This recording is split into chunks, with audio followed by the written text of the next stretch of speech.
Hello and welcome back to my Read Aloud channel and to chapter 14 and the last part, including some commentary where we're at here in chapter 14. I hope you've been watching along so you know why I'm wanting to pause here and give some commentary. So, I will say, granted, this is my own commentary. I could definitely um, be incorrect in some of the conclusions that I'm trying to draw. Um, so my first thing is I wanted to take a look at. Oh, sorry. I wanted to take a look at a certain scripture because my question is Jonathan is going into battle with the Philistines, and he says that there will be a sign.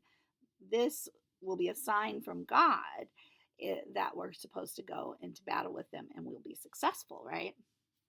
And I'm like, ooh, Saul in the last chapter, he kind of. I'm trying to remember exactly how he presumes. Oh, I think he goes and does the sacrifice, like the thing that was for the priestly office, and God really strictly gives him a consequence for that. And then there's a lot that's not successful for Saul because he didn't leave that to who God set in the office to do that. So yeah, so I'm wondering with Jonathan, and then the scripture that came to my mind, because so far he has found success. It's in Romans 2:14, and then let me look that up again because I didn't realize I had taken off my screen. I pulled up a Got Questions article um, that has some information about that too. So Romans 2:14 though, firstly says, sorry. Um, it says, okay, indeed, when Gentiles who do not have the law do by nature things required by the law, they are law for themselves, even though they do not have the law. They show that the requirements of the law are written on their hearts, their consciences also bearing witness, and their thoughts sometimes accusing them and at other times even defending them. So, this is a scripture that is basically talking about the human conscience, right? So even if you're not God's people and you haven't been given the law, you have a sense of what's right and wrong, right? Um, so that's kind of an argument when people are like, well, there's no God, there's no, what's right and what's wrong. How do we, well, it's kind of in our hearts, it's kind of in our minds, because when we act against it, we know, right? Um, or especially when someone else does.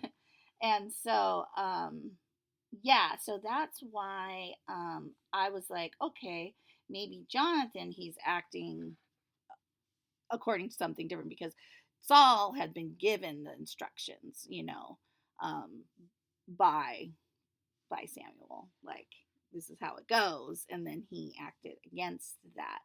Now, David, on the other hand, I don't know that he has been given, instructions about, you know, um, how to, like, maybe he's just like, I'm going to follow what I believe is against God, and go into battle. Something similar that happens with David later on down the line. Well, or is it later? I'm trying to remember, have we gotten there yet? Well, where David is just like, you know, this uncircumcised Philistine, I'm going to take care of him when Goliath comes against the Israelites. Um, and David, as many things that he, did not do wrong, right, and he did act against his conscience and the law of God, he was still called a man after God's own heart.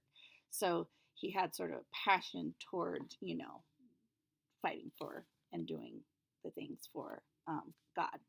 Um, and his people. So let's do a part of the of the article so that I can get this in